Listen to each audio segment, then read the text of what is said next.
Mixed মিডিয়ায় তোমাদের প্রত্যেককে স্বাগত। আচ্ছা, প্রথমেই আজকে যে সমস্ত বিষয় নিয়ে আমি আলোচনা করব, হয়তোবা তোমরা থাম্বনেলটা দেখে বুঝতে পেরেছো। প্রথমে হচ্ছে জিএনএম সিভিটির যে তোমাদের স্কোর কার্ড, সেই রিলেটেড ডব্লিউবিএইচআরবির পক্ষ থেকে অফিসিয়াল নোটিফিকেশান পাবলিশড হয়েছে এবং কবে সেটা স্কোর কার্ড তোমরা পাবে বা তোমাদের কীরকম ক্যাটাগরিজ নম্বর থাকতে পারে। পাশাপাশি তোমাদের যে বেসিক এবং পোস্ট বেসিক বিএসসি যে তোমাদের যে স্কোর কার্ড গতকালকে দিল, তোমাদের যে যে কার্ড অফগুলো ক্যাটাগরি ওয়াইজ সেগুলো তোমরা দেখেছো, তো সেগুলো নিয়ে একটু আলোচনা থাকছে। আর আরেকটা বিষয় যেটা এই বিষয়টা হয়তো অনেকে অনেক দৃষ্টিকোণ থেকে দেখে বা অনেকে অনেক ধরনের ব্যাখ্যা বা মন্তব্য থাকতে পারে, কিন্তু বাস্তব যে বিষয়টা সেটা নিয়ে, অর্থাৎ তোমাদের মেরিট লিস্ট, ফাইনাল মেরিট লিস্টটা যে পাবলিশড হবে, হ্যাঁ, বেসিক এবং পোস্ট বেসিকের ক্ষেত্রে বা জিএনএম স্টাফ নার্সের ক্ষেত্রে, তো সেটা পাবলিশড হয় কিভাবে হবে, অর্থাৎ ক্যাটাগরিগুলো আলাদা আলাদা থাকছে, লিস্ট আলাদা থাকছে না কোনো, মানে মোট কথা যেভাবে তোমাদের এই যে ইন্টারভিউ শর্টলিস্টেড যে মোট কথা লিস্টটা ছিল, তো সেভাবেই হবে, সে বিষয়টা নিয়েও তোমাদের একটু ধারণা দেব। আর সংরক্ষিত আসনের কোনো প্রার্থী তারা ইউআর ক্যাটাগরিতে আসতে পারে কি না, তো আমাদের সংবিধান বা ডব্লিউবিএইচআরবির রুলস রেগুলেশন বা সংরক্ষণের যে রুলস সেগুলো কি বলছে, তো সেটা নিয়ে একটু থাকছে। ওকে, ফার্স্ট টাইম অবশ্যই থাকলে অবশ্যই তোমরা সাবস্ক্রাইব করবে, ভিডিওটা প্রচুর পরিমাণে শেয়ার করবে। আর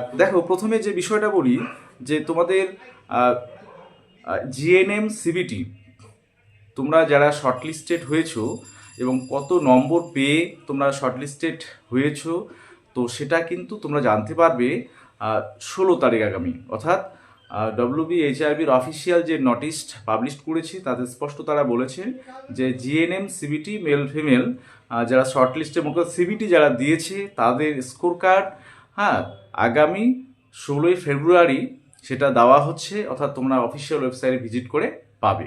ঠিক আছে? আচ্ছা, তাহলে জিএনএম সিবিটি বিষয়টা গেল। এবার জিএনএম সিবিটিতে তোমরা যারা ইন্টারভিউ পার্টিসিপেট করছো, অবশ্যই তোমাদের প্রত্যেকের কিন্তু সমান সুযোগ আছে। একদমই যে এটা ভাববে না যে বিএসসির ক্ষেত্রে যেটা দেখা গেল যে কেউ 1 নম্বর পেয়েও ডাক পেয়েছে বা কেউ 5 পেয়েও ডাক পেয়েছে, 7 পেয়েও ডাক পেয়েছে, আমিও কি সেরকমভাবে ডাক পেয়েছি না। জিএনএম ক্যান্ডিডেটরা, তোমাদেরকে বলে রাখি যে তোমাদের নম্বরের ডিফারেন্স একদম হাইয়েস্ট ক্যাটাগরি, কোনো ক্যাটাগরির ক্ষেত্রে হাইয়েস্ট যে স্কোর করেছে আর লোয়েস্ট যে স্কোর করেছে সেটার ডিফারেন্স কিন্তু বেশি একটা থাকছে না। এটা কিন্তু আমি আগের থেকে বলে আসছি, ঠিক আছে? আর বেসিক বেসিক ক্ষেত্রে এরকম হবে সেটা কিন্তু জানাই মোটামুটি ছিল। আচ্ছা, তো সেক্ষেত্রে তোমাদের প্রত্যেকেরই সুযোগ কিন্তু থাকছে, এটা তোমরা মাথায় রাখবে। এবং ইন্টারভিউ যাদের এখনো বাকি আছে বা যাদের মানে মোট কথা হবে, তোমাদের ইন্টারভিউটা কিন্তু একটা ভাইটাল ফ্যাক্টর হয়ে দাঁড়াচ্ছে, সেটা কিন্তু কোনো মতে হালকাভাবে নেবে না এবং সিরিয়াসনেস, অর্থাৎ তোমাদের থাকতে হবে, ইন্টারভিউটা ভালো দিতে হবে মোট কথা। ঠিক আছে? আচ্ছা, এবার তোমাদের বেসিক এবং post basic BSc final merit list কবে নাগাদ পাবলিশড হতে পারে বা তোমাদের অ্যাপয়েন্টমেন্ট কবে নাগাদ হতে পারে জয়নিং, তো এই বিষয়গুলো দেখো তোমাদের ভোটের আগেই যে এটা হচ্ছে, অর্থাৎ এই ফেব্রুয়ারি মাসেই তোমাদের যে কোনো দিন যে রেজাল্ট পাবলিশড হতে পারে এবং সেটা আজকে যেমন মোট কথা যে কোনো দিন 1 সপ্তাহের মধ্যে হতে পারে, বা মোট কথা মিড ফেব্রুয়ারি যাকে বলে সেটা সে মিড ফেব্রুয়ারি হতে পারে, বা তোমাদের দেখা গেল মোট কথা 20 তারিখের আগেও তোমাদের মোট কথা যে কোনো দিন ফেব্রুয়ারি মাসে রেজাল্ট পাবলিশ হচ্ছে, এটা কিন্তু তোমরা খেয়াল রাখবে। এবং অ্যাপয়েন্টমেন্ট দ্রুত তোমাদের হচ্ছে, ভোটের আগেই নিয়োগ হয়ে যাবে তোমাদের জিএনএম প্লাস মোট কথা বেসিক পোস্ট বেসিক জিডিএমও যত পোস্টগুলো আছে ভোটের আগেই নিয়োগ হয়ে যাচ্ছে। এটা কিন্তু খুবই একটা ভালো খবর তোমাদের দিক থেকে। হ্যাঁ, আচ্ছা, এবার তোমাদের বেসিক পোস্ট বেসিক ক্ষেত্রে তোমাদের যে স্কোর কার্ডগুলো তোমরা দেখেছো, তো সেখান থেকে কিছু ক্যাটাগরি যেমন এসটির ক্ষেত্রে যারা আছে তাদের প্রত্যেকেরই যাকে বলা যায় তারা সুযোগ পাচ্ছে, কারণ ভ্যাকান্সি বেশি কিন্তু ক্যান্ডিডেট নেই।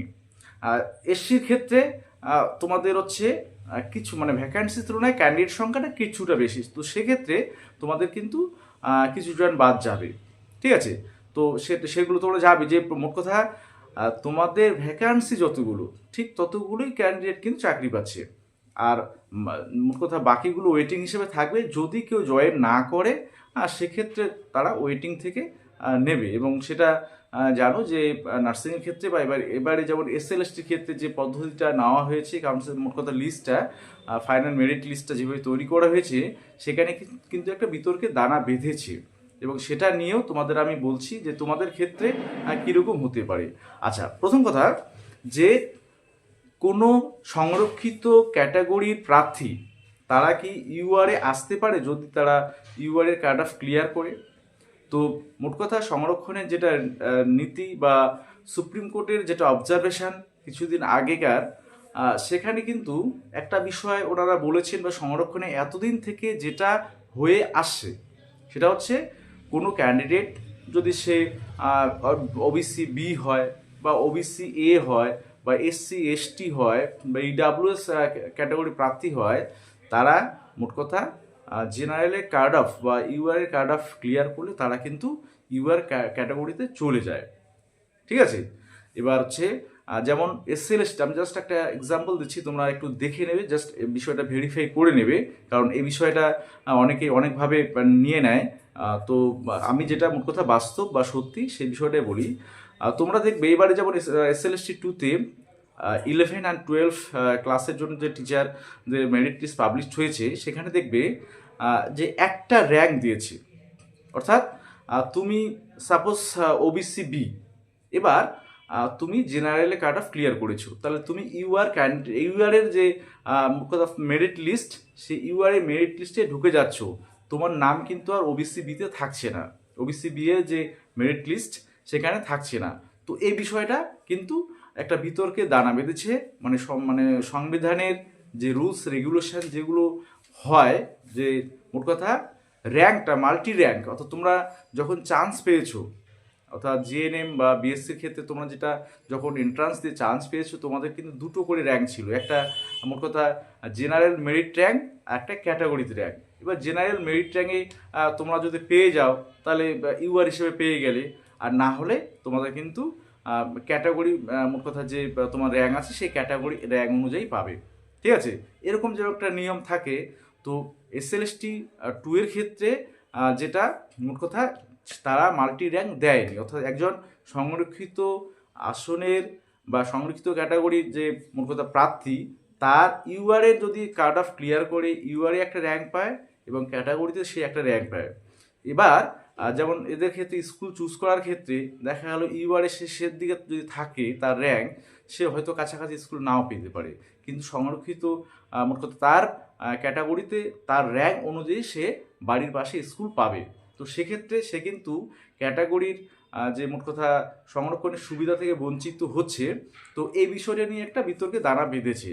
আর তোমাদের মেন যে বিষয়টা, যে সংরক্ষিত আসনের কোনো বা ক্যাটাগরির প্রার্থী তারা ইউআরের কাট অফ ক্লিয়ার করলে যেটা সংবিধানের নিয়ম বা সংরক্ষণের নিয়ম, তারা ইউআরে মোট কথা ইউআরে অন্তর্ভুক্ত হয়। ঠিক আছে, এটা মোট কথা এই নিয়ে যাই বিতর্ক বিষয়গুলো, আমি সেই বিষয়গুলোতে যাচ্ছি না যে এটা হওয়া ঠিক বা বেঠিক, সেই বিষয়গুলোতে আমি যাচ্ছি না। আমি জাস্ট বলছি যে এগুলো হয়। ঠিক আছে, যেটা মোট কথা হচ্ছে বা দেশের যেটা আইন কানুন বা সংবিধানের যেটা নিয়ম, সেটা তো আমাদের মানতেই হবে, বা এটা বলতে আমাদের দ্বিধা নেই। ঠিক আছে, তো যাই হোক, তোমাদের রেজাল্ট কিন্তু আসতে চলেছে বেসিক পোস্ট বেসিকের ক্ষেত্রে, এবং যাদের মোটামুটি ভালো স্কোর আছে, তোমরা যে সুযোগ পাচ্ছ, ফাইনাল মেরিটে জায়গা পাচ্ছ, সেটা কিন্তু অবশ্যই বলার সেটা অপেক্ষা রাখে না। আমাকে যারা মোট কথা আমি যতগুলো দেখলাম বা আমাকে যারা পার্সোনালি কন্ট্যাক্ট করেছো বা এবং নম্বর পাঠিয়েছো, আমি তাদের দেখেছি এবং আনসারও দিয়েছি যে কোনগুলো হয়ে যাচ্ছে কনফার্ম। হ্যাঁ, ঠিক আছে, কারণ তোমাদের বেসিক বা পোস্ট বেসিকের ক্ষেত্রে সেখানে নম্বরের ডিফারেন্সটা এতটাই বেশি যে দেখেই বোঝা যাচ্ছে যে এদের হয়ে যাবে। এই হচ্ছে বিষয়। যাই হোক, সকলে ভালো থাকবে, সুস্থ থাকবে, পরে আবার দেখা হবে।